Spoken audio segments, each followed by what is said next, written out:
ரொட்டி மேலே வச்சுட்டு ரொட்டியில் படாமல் அடிக்கேன். ரொட்டி கடிச்சே போய் எடுத்தாங்க.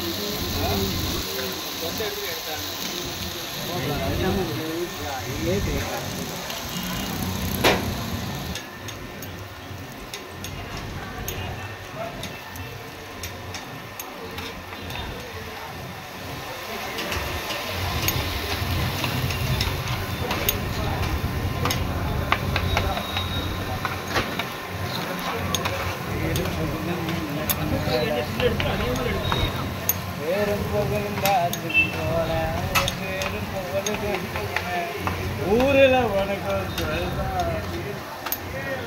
பேர்வழி உனக்கு முன்னதி இதுன்னு பேர் வச்சிருக்கேன் தெரியும். நீ பத்தி அடிக்க